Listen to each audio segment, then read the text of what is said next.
Trust the small work of God within you. Trust the work, trust the small work, trust the small work of God within you.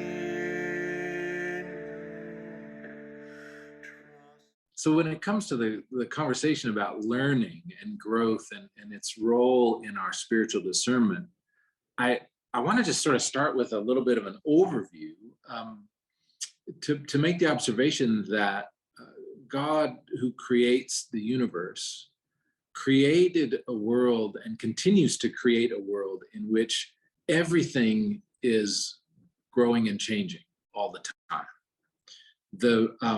Even things we might think of as inanimate, right? Rocks and dirt, they're always moving, right? And everything that we would recognize as having life is always growing and changing and moving through cycles. And so I think that it's not an accident that the world is full of life and growth, and that we see that reflected in Scripture, right? Sometimes people look to the Bible for like never-ending, solid, stable maxims that are always true under all conditions. And yet, when you read the Bible closely, you learn about how the Bible is a collection of stories of people who are growing and changing as they grow. They're going on journeys, seeking ever to become more who they are, and also for their relationships to grow and change. So the growth and change is fundamental to the fabric of the universe. And when Jesus shows up in the Scriptures as God incarnate, even there, you don't see a timeless one. You know, an image of Jesus is not like sometimes we see the most famous image of the Buddha, right? Having achieved enlightenment is that moment when the Buddha is under the Bodhi tree at the moment of enlightenment. And there's just this still stasis peace kind of a thing, right?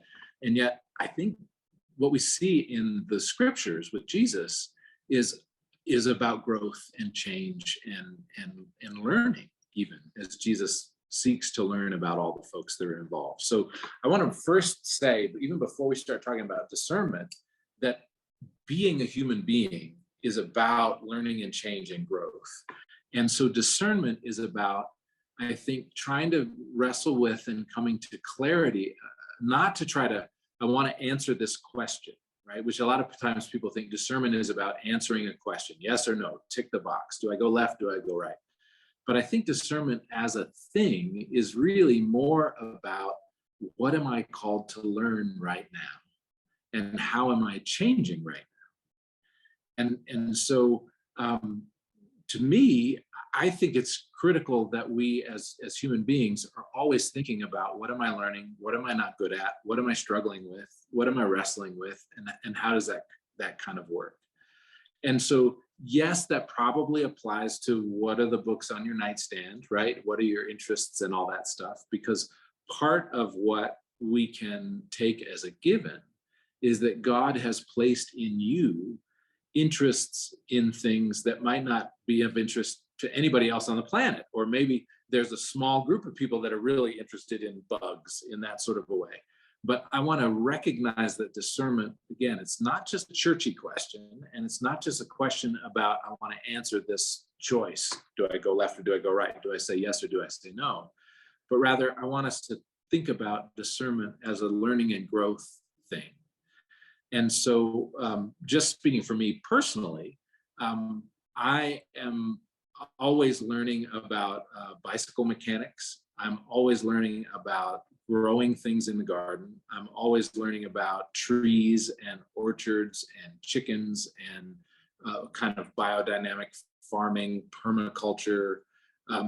These are things that you may not think have anything to do with bishoping, and maybe they do, maybe they don't, but they have a lot to do with Michael becoming the person that Michael is called to be by chasing the things that Michael is interested in learning about.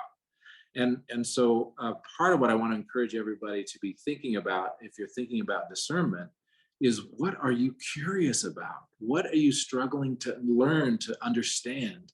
And really, discernment in the church is often best understood by how do I find the community of help and support for the stuff that I'm learning and for the conditions that I'm growing in, right? Famously, the monasteries are often described as schools for holiness. Churches are supposed to be schools for holiness. I think our households can be understood as schools for holiness. The people that God puts around us and the people that we seek in terms of our community can be the very people who help us grow into the person that we're called to be. And that includes the people that we might not choose to be. God is always teaching me, and often I've learned that sometimes the teachers that have the most to teach me, the change that I need the most, is often brought into my life by the people that are the most difficult for me to talk to or respond to or to deal with. And so if I see those people, somebody is hard to engage with, that person can be a teacher for me if I see it in that way. And so discernment, I think, is really about what am I being called to learn? How am I being called to stretch and grow?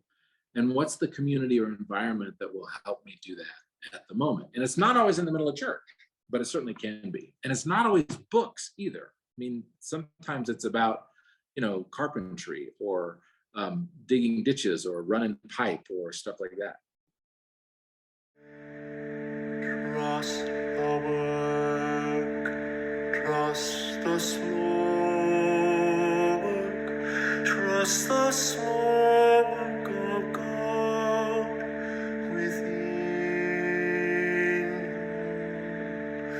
Trust the work, trust the slow